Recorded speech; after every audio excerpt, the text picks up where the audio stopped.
My name is Lou Wongberg, and I'm pleased to welcome you to one of my presentations on a variety of history and government-related subjects. We explore as many different variations, and we try to find out the story behind the story, to ask the question of why did this happen, and to look at the quirks and idiosyncrasies of the various personalities who have made history. Most of the time we focus on US history, but once in a while we will stray into variations that happen in the world. Anyway, I hope that you are able to enjoy this presentation that will be coming, and that you come and join with us frequently, as these will be appearing on YouTube as they are recorded from week to week. And with that, I welcome you to Lou Wongberg's presentations in the world of history and government.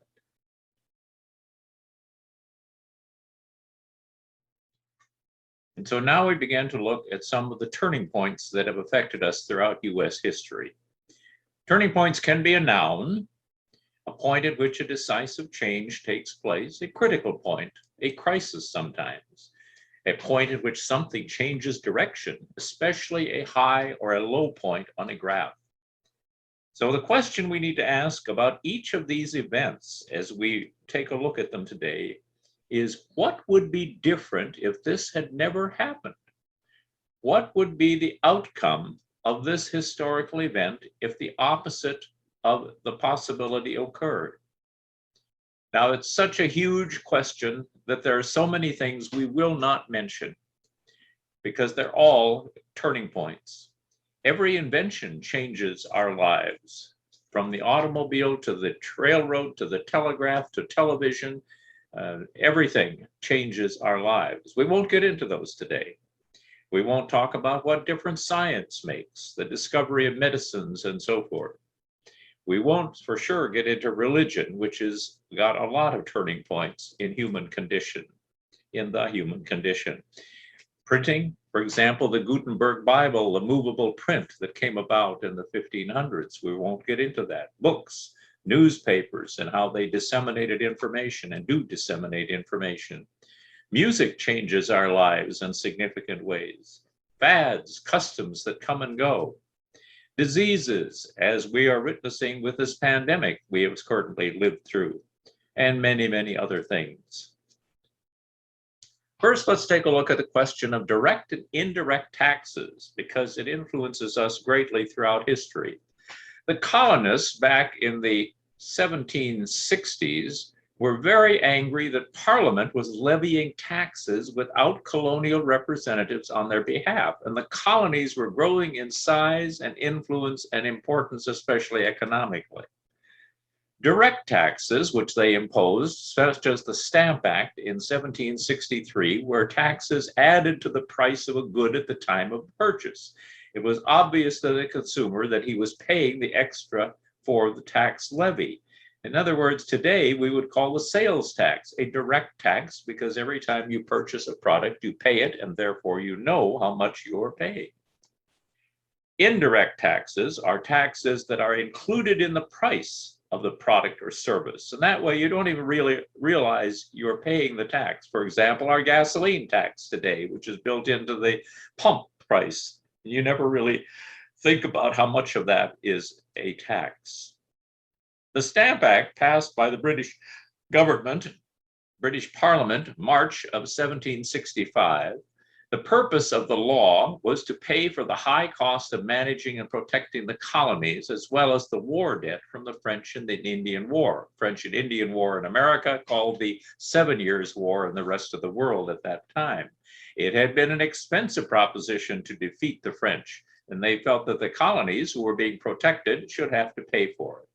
And it was stamps that were put on almost any printed material that occurred. Books, newspapers, and playing cards even were stamped according to the Stamp Act.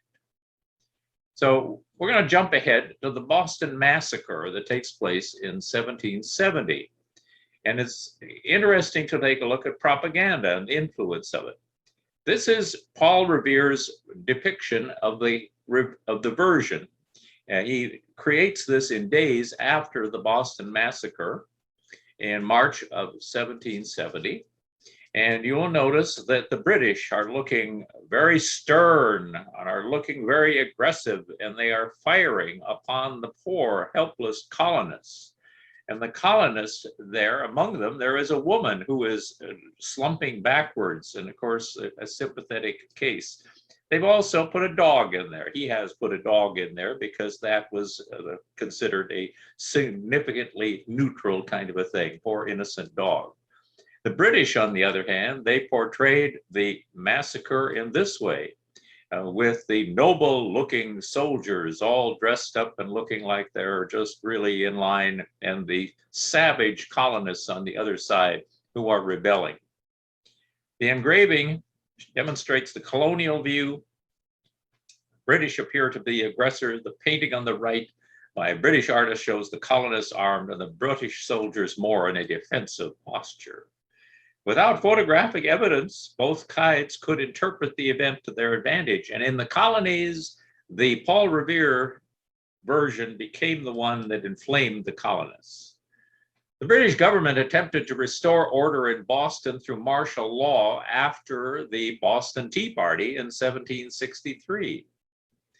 They put it under martial law, and under that, military authority usually takes the place of civilian justice. Persons accused of violations of orders under martial law, for example, a curfew, are generally tried by military tribunals. In some instances, the punishment for violations of martial law may be death, even though civilian law does not allow for capital punishment. Martial law in U.S. history is very rare, although it was used during the Civil War, 1861 to 65, and even though the Supreme Court of the United States ruled that it was unconstitutional, Lincoln proceeded to go ahead and do it anyway. And then again during World War II, when President Roosevelt took the Japanese residents, especially on the West Coast, and moved them into internment camps. The Supreme Court, in a very famous case, Korematsu versus the United States, ruled that this was a legal action on the part of Roosevelt. Delegates from 12 colonies, all except Georgia, met to discuss the situation with Britain in the fall of 1774. And they met in Carpenter's Hall in Philadelphia, the first Continental Congress.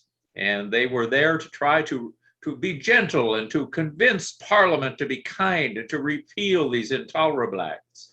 The delegates included such famous people as John Adams and Benjamin Franklin and Samuel Adams and George Washington, Richard Henry Lee, and John Jay.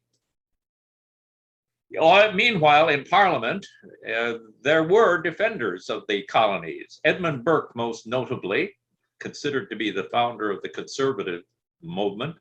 On March 22nd, he delivered an impassioned speech to Parliament pleading for reconciliation with the colonies. The substance of Burke's address called for parliamentary sovereignty over the colonies, but only with their consent. Burke attempted to point out that such a relationship would be found to be economically beneficial to both sides.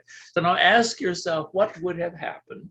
What would have happened had Parliament relented and decided, yes, this is right, we're going to give the colonies some representation in Parliament? Would that have taken the passion out of the colonists?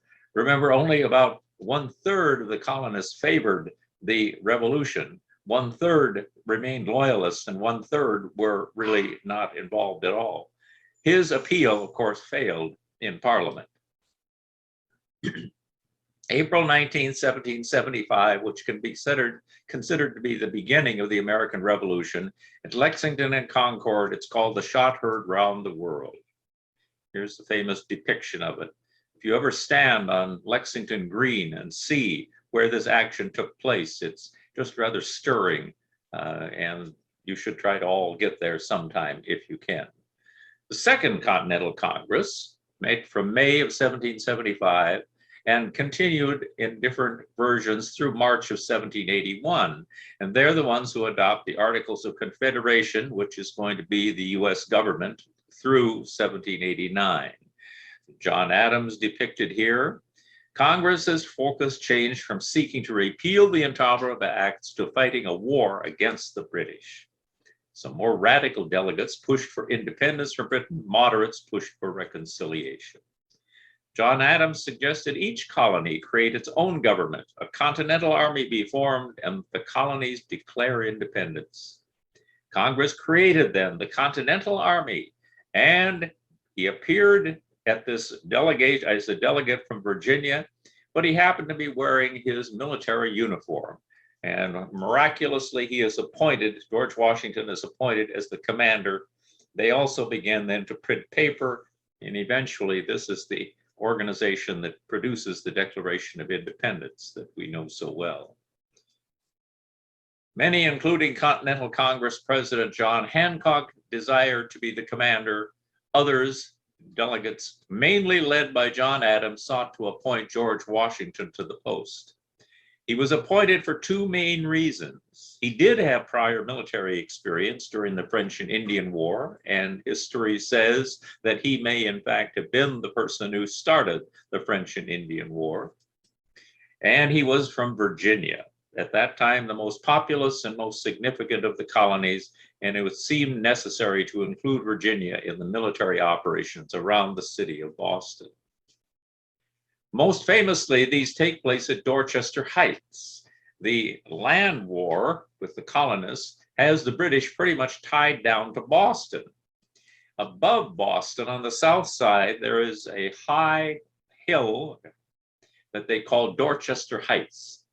In 1775, Washington, as one of his first acts after he got there, was to order General Henry Knox to bring captured cannon from Fort Ticonderoga to Dorchester Heights to be used in a siege of Boston. 300 miles of forest and hill, not a single road at all during this time, and many, many forests to go through. Knox and his men moved the cannon 300 miles in 56 days with the help of oxen and ice sledges, and they arrived outside of Boston in January of 1776. 80 yoke of oxen, 59 guns. Straw was used to pad the cannon wheels. They didn't want the British to know what they were doing. Nearly 10,000 British troops, led by Howe, saw the handwriting on the wall with the guns above them and the colonists on the army behind them. So they packed up and they fled to Nova Scotia, leaving Boston under colonial control. Really a major victory for Washington. Richard Henry Lee, delegate from Virginia, meanwhile at the Continental Congress, on June 7th, he introduced a resolution which says these united colonies are and of right ought to be free and independent states. While Congress considered Lee's resolution, it also appointed a committee to draft a formal declaration of separation from Great Britain. Here are some artist depiction of the 5 characters who did this. They appointed a committee of 5 to write a suitable Declaration of Independence.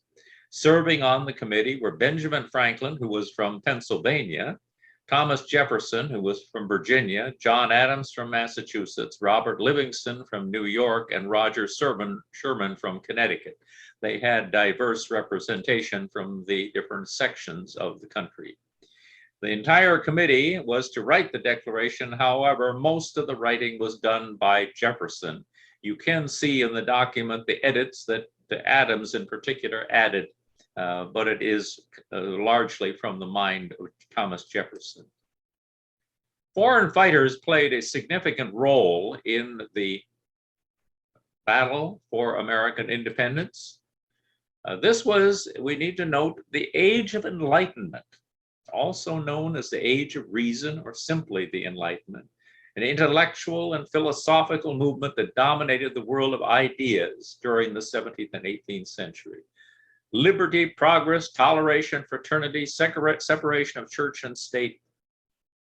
It was dealing, or was grown out of Renaissance humanism, grows out of the scientific revolution. This was disseminated through scientific academies, Masonic lodges, literary salons, coffee houses, printed books, journals, and pamphlets. So it's an explosion of ideas that were taking place in the 18th century. A fabulous time to be alive. For the first time, they were now beginning to question things that had never been questioned before. The ideas undermined the authority of the various monarchies and the Catholic Church. And in France, the central doctrines of the Enlightenment philosophers were individual liberty and religious tolerance. So foreign fighters. Among the most notable of these was the Marquis de Lafayette, born in 1757, a French aristocrat.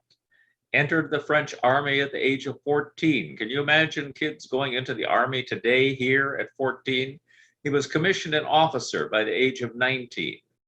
And he presented himself to Congress asking for a commission of the highest rank, but as with all foreigners, he had to volunteer with no pay.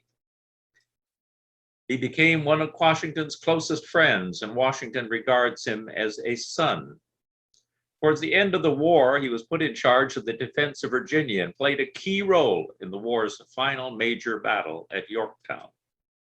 He participated later in the French Revolution, was branded a traitor, and he was imprisoned for 5 years. Another one, Frederick von Steuben, born in Germany, joined the Prussian army, was a member of Frederick the Great's military staff. He met with the American foreign commissioners, Dean and Franklin, in Paris, offered his services again without pay. Was sent to Valley Forge and served as a drill master. Also served as the U.S. Quartermaster Corps, and he fought later on at Yorktown. He wrote the regulations of the order and discipline of the troops of the United States, which was the official Army manual for military operations for 30 years. But von Steuben had a big secret. The big secret was that he had 2 handsome young men who traveled with him and were his partners. And he later is offered a farm in New York, and he settles there after the Revolution and spends the rest of his life living a distinguished life. Count Casimir Pulaski, born in Poland, fought against Russia, fought with the Continental Army, considered to be the father of the American cavalry, fought in the sieges of Charleston and Savannah. He wounded in action and died 2 days later. Thaddeus Kosciuszko, born in Poland, military career. While living in France, he too was recruited by Dean and Franklin.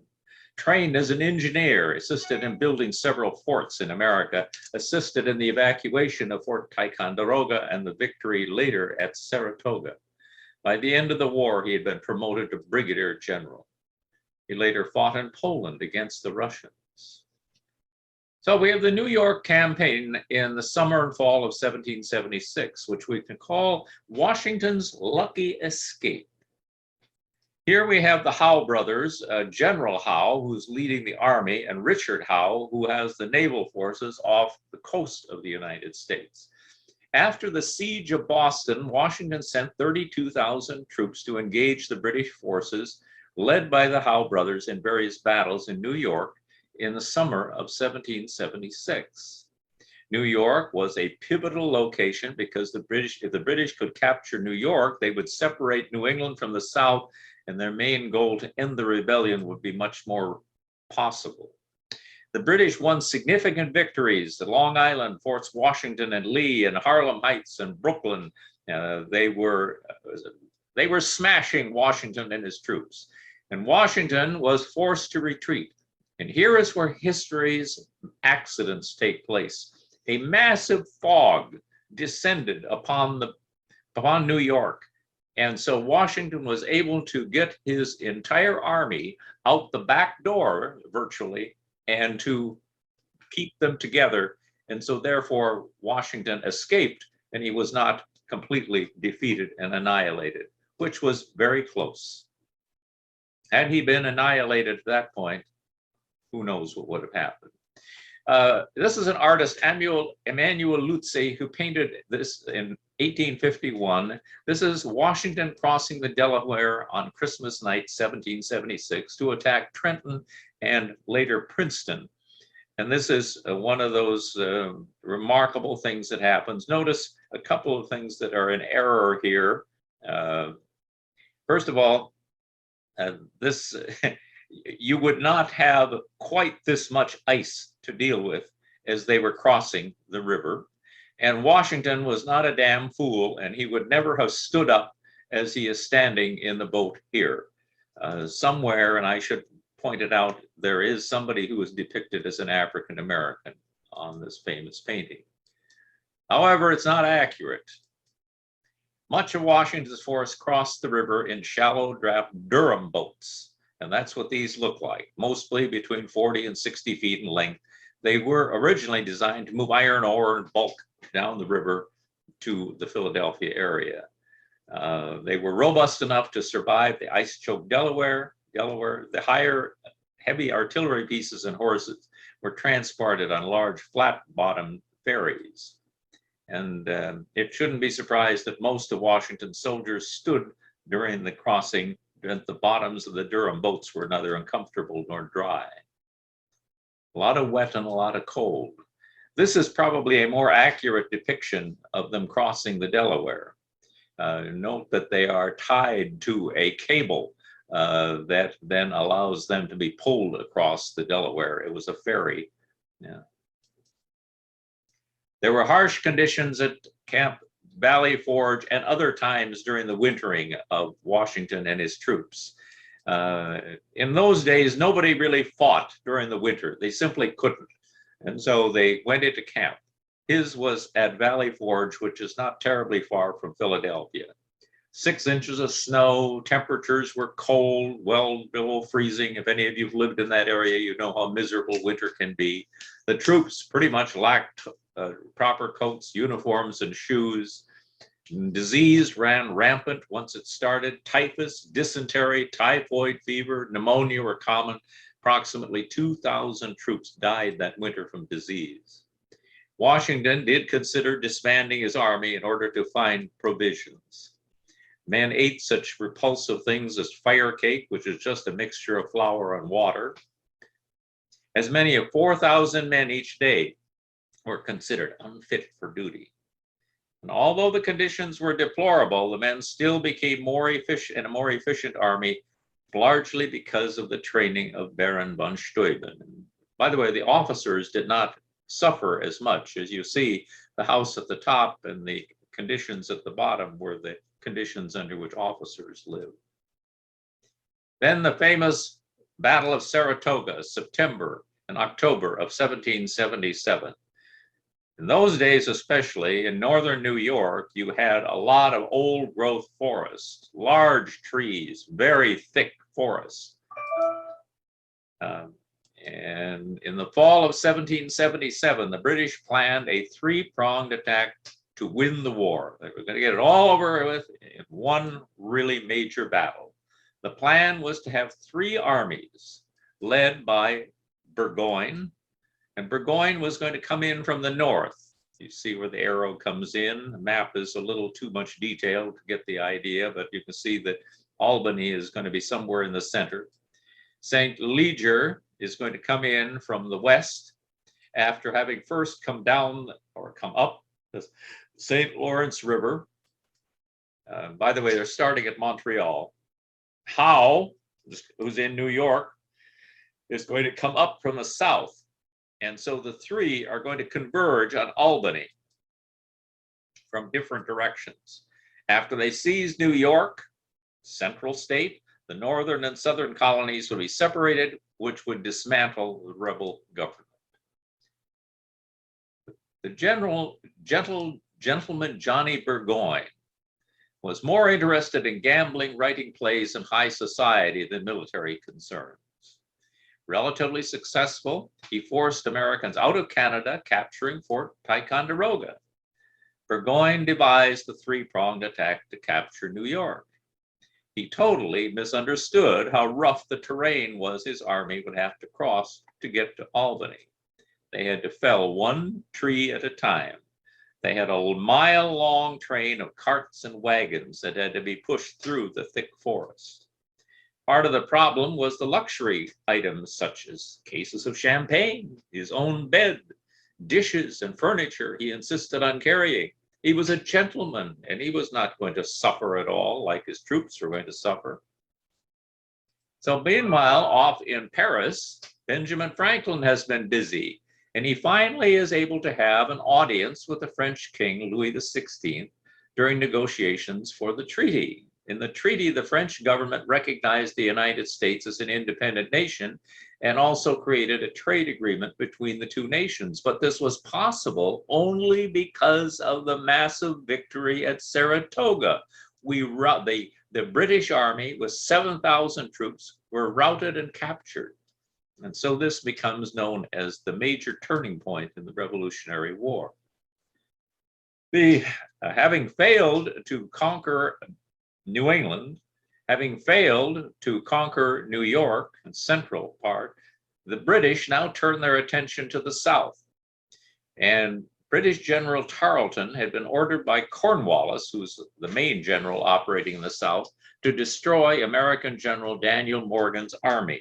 He planned to achieve that goal at Cowpens. Now, there had been major battles at Savannah and other places leading up to this.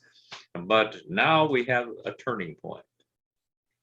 Morgan's strategy was to draw Tarleton's forces into the main line of Continental troops. The skirmishers would fire 2 shots and retreat, with Morgan hoping that Tarleton with his men would pursue. And the strategy worked perfectly. Tarleton's men next encountered the militia and endured a loss of 40% of their officers. And without the officers, the British troops became confused. The militia line reorganized and along with the Continental troops fired into the advancing British forces. Tarleton was forced to flee, and the battle was a significant victory for the Americans.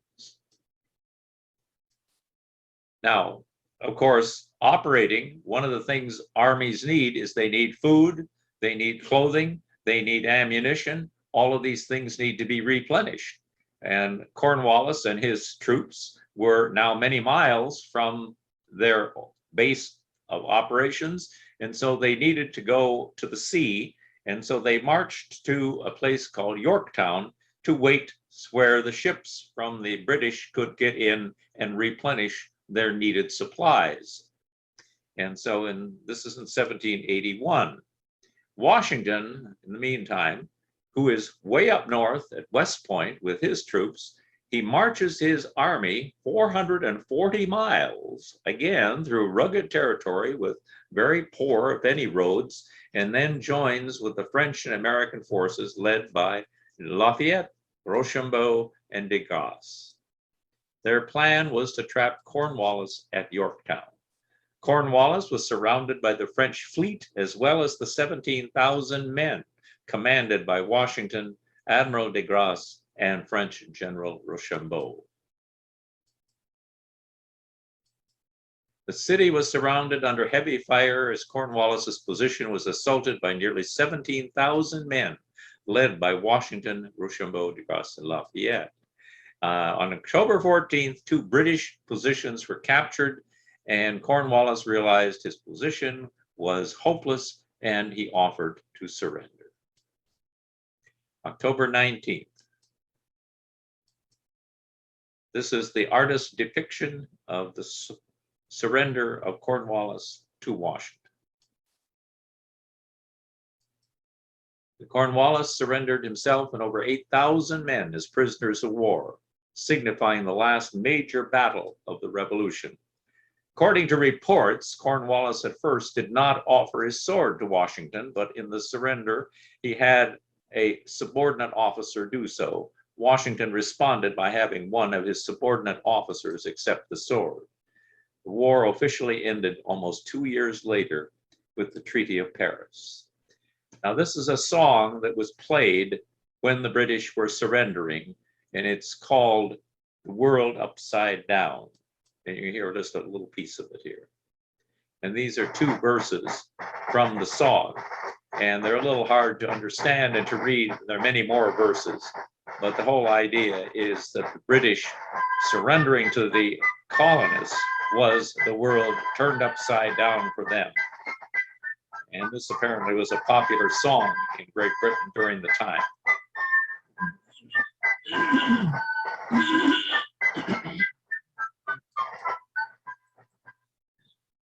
The Treaty of Paris is depicted in this famous painting by Benjamin West, but it was never finished because the British commissioners who were going to sign the treaty, and they did sign it, but they refused to pose for the painting.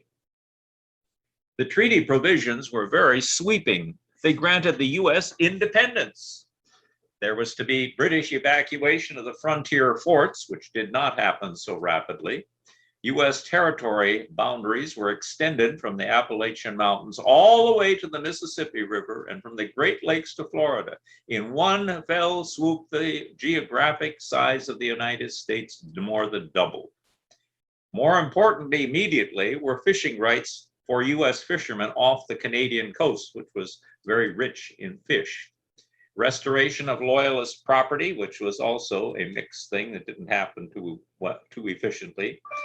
Lawfully contracted debts were to be paid to creditors on either side, and there was to be an exchange of prisoners of war.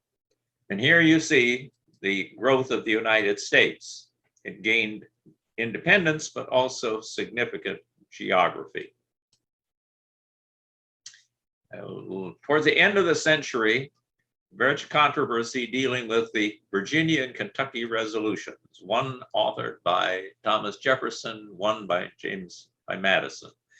Democratic Republicans considered the then new Alien and Sedition Acts a violation of the Constitution, which I personally think they probably were. Their anger increased when several Democratic Republican newspaper editors were jailed for criticizing the president. Jefferson and Madison led the opposition, encouraged them to nullify the acts. Nullification advocates believed the states had the right to cancel a federal law in their states if they disagreed with it. Whether states had the right to nullify federal law would become a major issue later, especially in the secession of the southern states that led to the Civil War. So we have a big question, very big question. Is the Constitution a union of people, a compact among men, or is the Constitution a union of states, a compact among sovereign states? And to a substantial degree, this is still not really resolved. And that's why you hear conversations about states' rights, and you have controversy between what the federal government can do and what various states can do. Why there has never been a successful nullification, and it goes back to Article 6, Clause 2 of the United States Constitution, known as the Supremacy Clause. It establishes the U.S. Constitution, federal state, so forth, as the supreme law of the land. And it's the most important guarantee of national union. It assures that the Constitution and federal laws and treaties take precedence over state laws and binds all judges to adhere to that principle in their courts. Big event is the election of 1800, the Revolution of 1800. Significant for us in the agonies we have gone through in the transition from the Trump to the Biden administrations in the last months. This is a principle that was established in 1800. The Federalists nominated John Adams for president, Charles Pinckney for vice president. The party was divided, which led to their defeat, and then eventually the Federalist Party goes out of existence. Thomas Jefferson and Aaron Burr, they're candidates of the Democratic Republican Party. The main issues were the taxes passed by the Federalists to support the war and the unpopular Alien and Sedition Acts. The election results were confusing, like in 1796, and the House of Representatives had to decide the victor. After 36 ballots, Jefferson and Burr were finally declared the winners. 36 ballots in the House of Representatives. They were thrown there because Hamilton hated both Burr and Jefferson, but he ultimately decided he hated Burr even a little bit more, and so he cast his vote, tilted the vote towards Jefferson. He becomes president. We then correct all of this business in the 12th Amendment to the Constitution in 1804. And so we'll never have that situation again. But the principle that's established in this election was the peaceful handoff of power from one political power, this case the Federalists under John Adams, to the Democratic Republicans under Jefferson, and there was peace. It was a peaceful transition, and no major nation of the Western world had done this. And so therefore, the election of 1800 is called the Revolution of 1800. And that tradition has existed up until today. Now we're going to jump ahead a little bit to 1850. This is a famous cartoon, which I think is kind of mildly obscene with the way in which they have the scale going up the behind of the president. This is a case where Zachary Taylor, who is the president at this time, he's attempting to balance the northern and southern interests, and the issue, of course, increasingly has become slavery. Taylor stands atop a pair of scales with a weight in each hand. The weight on the left and the right are at opposition to each other. The scales are evenly balanced with several members of Congress, including Henry Clay in the tray on the left and Lewis Cass and John Calhoun on the right. So we have the Compromise of 1850. The Compromise of 1850 revolved around the issue of allowing California into the Union as a free state, which would upset the balance between the free and slave states.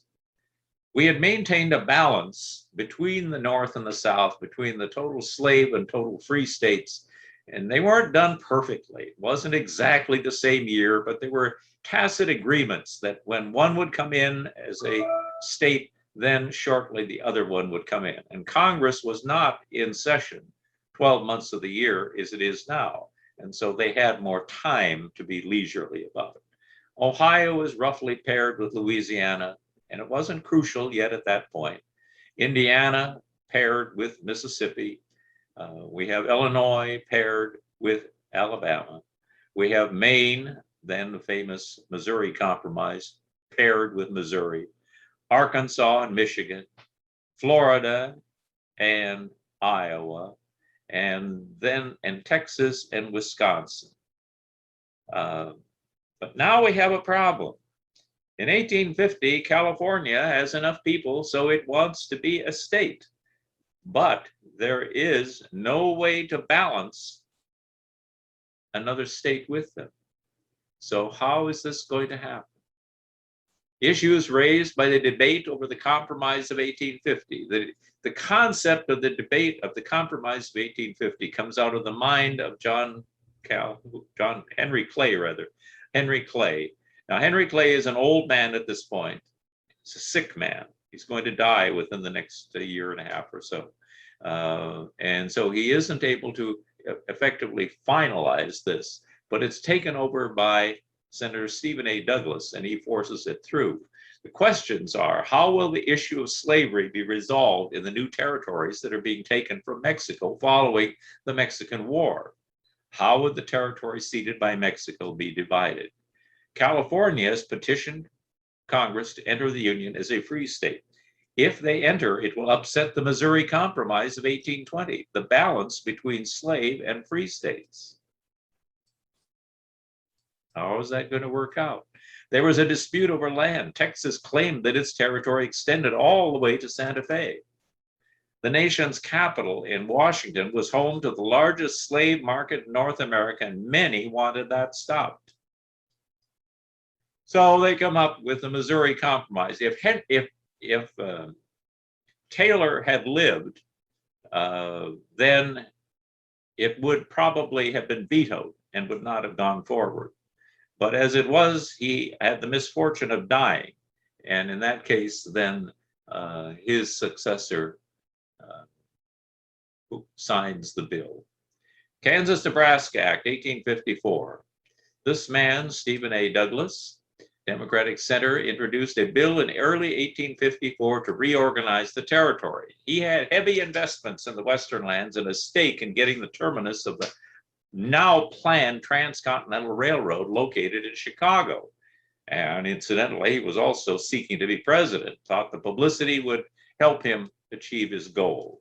Kansas Nebraska Act can be called one of the great blunders in all of U.S. political history and started a chain of events that ended in the Civil War.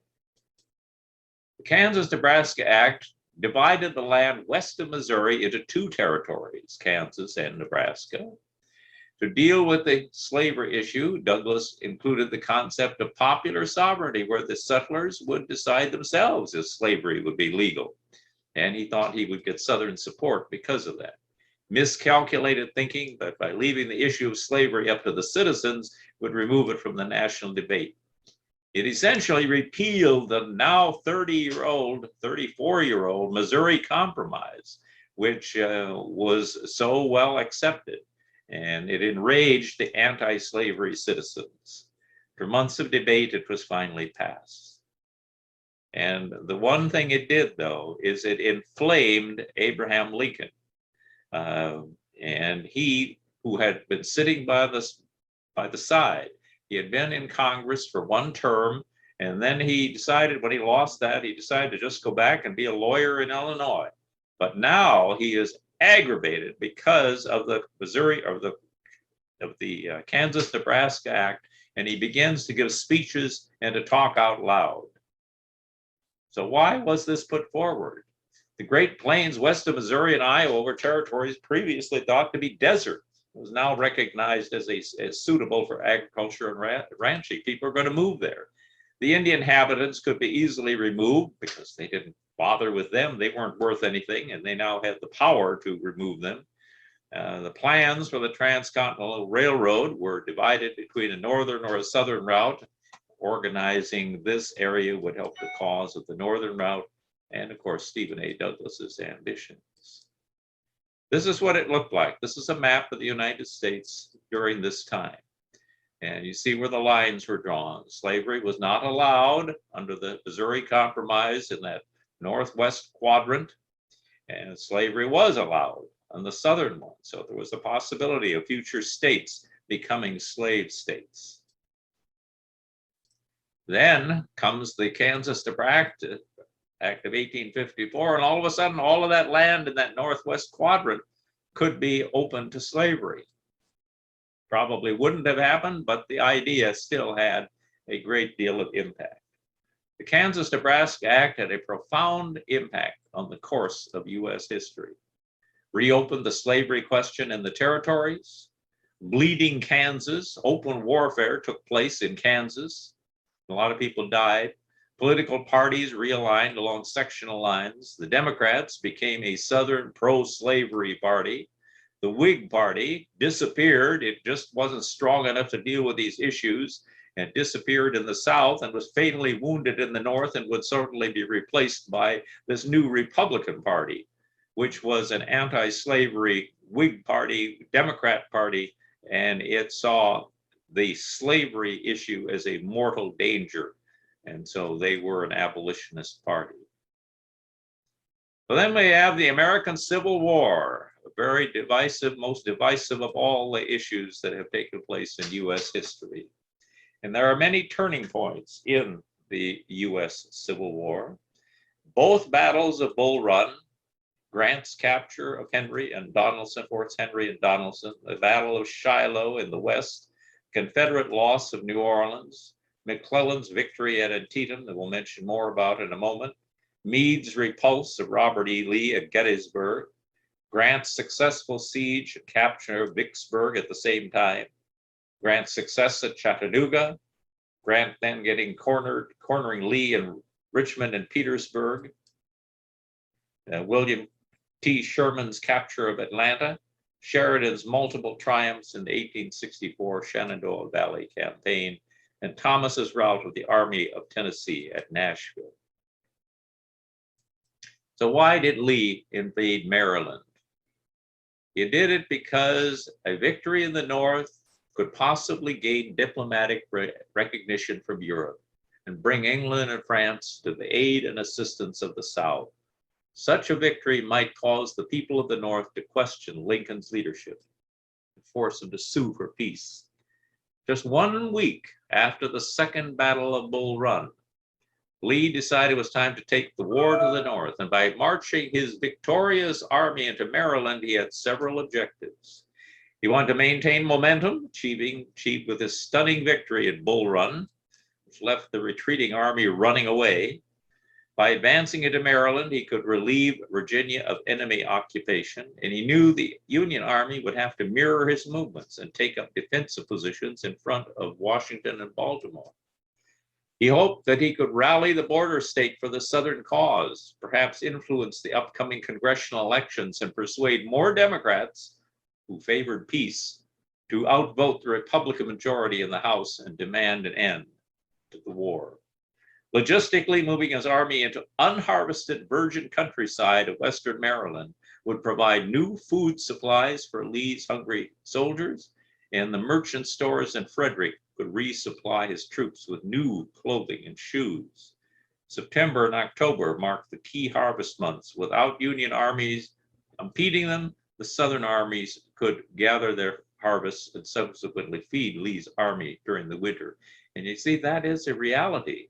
Armies have to have food in order to function. This famous battle, it's in Western Maryland, September 1862. It was Robert E. Lee versus George B. McClellan. The Confederates gambled. They needed to do this so that the South could survive as an independent nation. They wanted to yield a foothold so that Great Britain and the European nations would provide diplomatic recognition for the Confederate states. And they could then get military support, and they could probably get supplies, and they would then be able, because you see, they felt that Britain needed cotton for their textile mills, and they might also assist in breaking up the northern blockade of their ports. Accidents of history. McClellan learns of Lee's plan by random chance.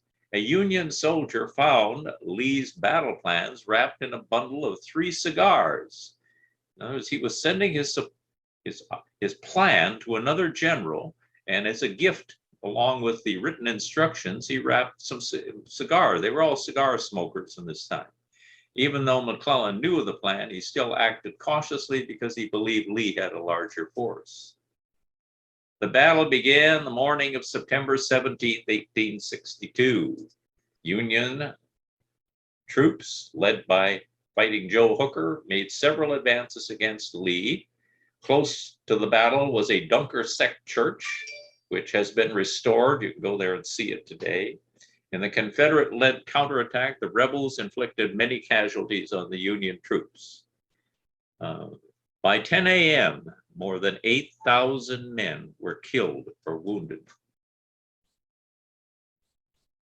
During the Civil War, there were often truces that took place, and this is an artist's depiction of one in October of 1862, and it's out in front of the Dunker Church. Sometimes they would have temporary truces so they could exchange wounded and collect dead from the morning's battle action. The Midday, the Sunken Road or Bloody Lane, as it's been referred to in history, where the Confederates massed in the second part of the battle. They used as a rifle pit against the advancing Union troops. At first, the Confederates were able to kill many Union soldiers, but eventually the Union troops were able to position themselves higher than the Confederates and gained a victory in that phase of the Battle of Antietam. Over 5,000 soldiers died. The third phase of the Battle of Antietam was this famous Burnside Bridge. 12,000 men attacked the remaining Confederate force. And the bridge they were able to hold the bridge, being outnumbered 30-1, but able to hold it for 3 hours so that Lee could bring up reinforcements. And Burnside never got reinforcements for his side. 2,350 Union soldiers were killed, 1,120 Confederate soldiers. Lee was able to retreat, and therefore McClellan was able to claim a victory, though it was a mixed victory. 9 times more Americans died at Antietam than in the D-Day invasion, the bloodiest single day of World War II. The single day's battle included more casualties than the entire Revolutionary War, the War of 1812, the Spanish-American War combined. It was a bloody, bloody conflict. 3,650 dead, 17,300 who were wounded, many of whom would die later on. Total casualties, 22,720. Interesting to know what Lincoln was thinking. If you go back to September of 1858, in the 4th debate with Douglas in Charleston, Illinois, Lincoln said, famously or infamously, "I will say then that I am not, nor have been, have been in favor of bringing about in any way the social and political equality of the white and black races, that I am not, nor ever have been in favor of making voters or jurors of Negroes, nor of qualifying them to hold office, nor to intermarry with white people.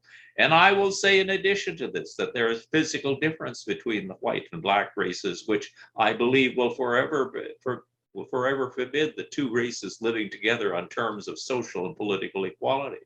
And inasmuch as they cannot so live, while they do remain together, there must be the position of superior and inferior.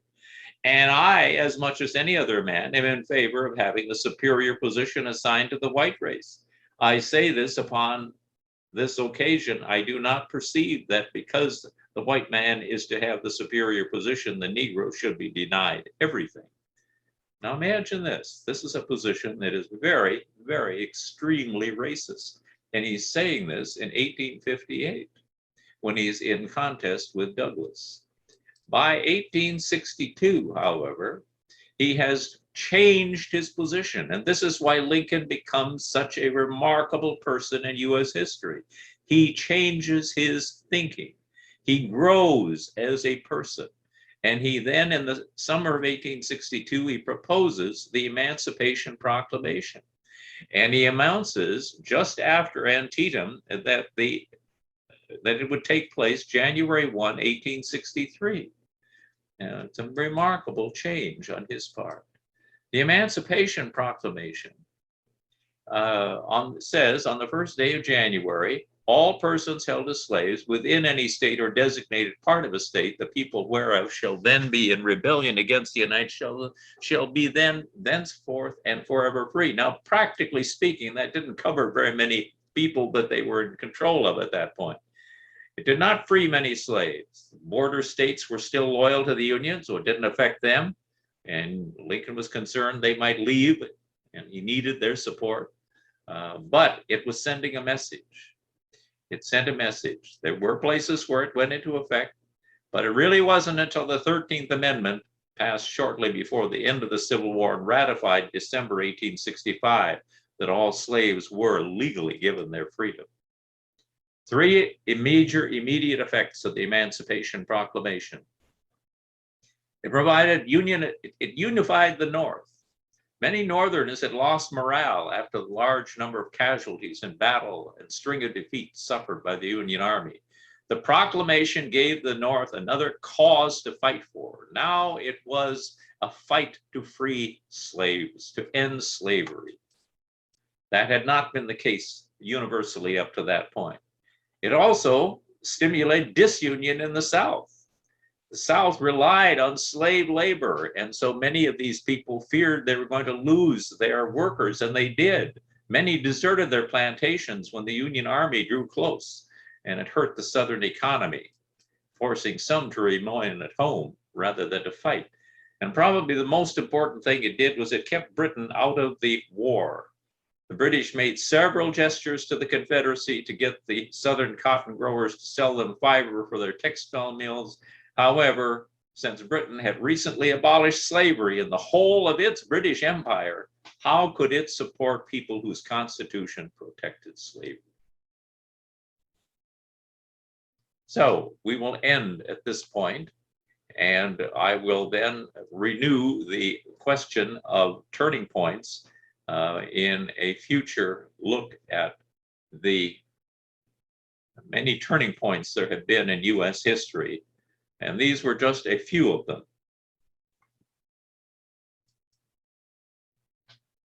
But I thought it would be useful to pick a few of the highlights, because it is true that virtually any one of these would have changed U.S. history, and it would never be the same again. And thus it is with any turning point in history. And so with that, we will sign off for now. And thank you so much for listening. And I wish you with much love and much happiness.